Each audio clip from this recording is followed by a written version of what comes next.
السلام علیکم۔ میرے چینل کا نام ہے کریپی دنیا اور آج میں پھر آپ کی خدمت میں حاضر ہوں۔ یہ کہانی سچے واقعات پر مبنی ہے۔ بہت سال پہلے کی بات ہے، ایک گاؤں میں ایک لڑکی تھی۔ دوسرے بچوں کی طرح اس کو بھی کھیل کود میں بہت مزہ آتا تھا، اور بچے تو کسی کی سنتے ہی نہیں ہیں۔ تیز بارش ہو یا تیز دھوپ، بچوں کو تو بس کھیلنے سے ہی مطلب ہوتا ہے۔ سخت گرمیوں کا موسم تھا اور دوپہر کا وقت تھا۔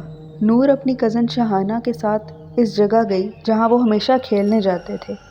وہ جگہ ان کے گھر سے تھوڑی ہی دور تھی، اور وہاں پر ایک درخت تھا جہاں پہ بچیوں نے کھیلنے کے لیے ایک جھولا لگایا ہوا تھا۔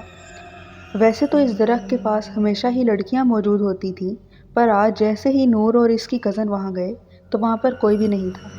تو انہوں نے کہا کہ چلو اچھا ہے، آج ہم خود ہی مزہ کریں گے، اور نور جلدی سے جا کر جھولے پر بیٹھ گئی، اور اس بات پر شہانہ کو بہت غصہ آیا۔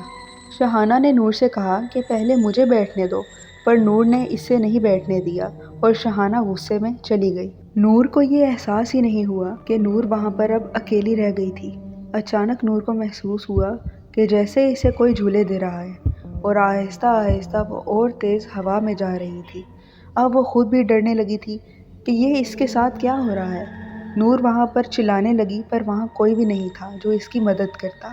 نور کو عجیب عجیب آوازیں سنائی دینے لگیں، اور وہ اچانک سے اس جھولے سے گر گئی اور بے ہوش ہو گئی۔ کچھ دیر بعد جب اس کی آنکھ کھولی تو اس نے دیکھا کہ وہ اپنے ہی گھر میں ہے، پر وہ کچھ بولنے یا پھر کچھ کرنے کی حالت میں نہیں تھی۔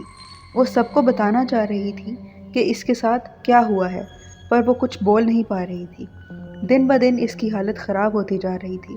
اس کے ماں باپ نے ہر ڈاکٹر، ہر حکیم سے بات کر کے دیکھ لی، پر کوئی بھی اس کا علاج نہیں کر پا رہا تھا۔ اور ایک دن نور کے بابا کسی بزرگ کو لے آئے، اور اس بزرگ نے ان کو بتایا کہ نور اب زیادہ دن زندہ نہیں رہ سکتی، کیونکہ وہ پوری طرح غیب کے قبضے میں آ گئی ہے۔ پھر بھی اس بزرگ نے اپنی طرف سے پوری کوشش کر لی کہ وہ نور کو بچا لیں، پر کچھ دن بعد ہی پتہ چلا کہ نور اب اس دنیا میں نہیں رہی۔ سننے میں کچھ یوں آیا کہ مرنے سے کچھ دیر پہلے نور بالکل صحیح ہو گئی تھی، اور اس نے اپنی ماں کو سب کچھ بتا دیا جو کچھ بھی اس کے ساتھ ہوا تھا۔ اور آخری بات جو اس نے بتائی وہ یہ تھی کہ کوئی اس کے کان میں روز کہتا تھا کہ موت کا کوئی علاج نہیں۔ امید ہے سب کو کہانی پسند آئے گی۔ میرے چینل کریپی دنیا کو لازمی سبسکرائب کریں۔ اللہ حافظ۔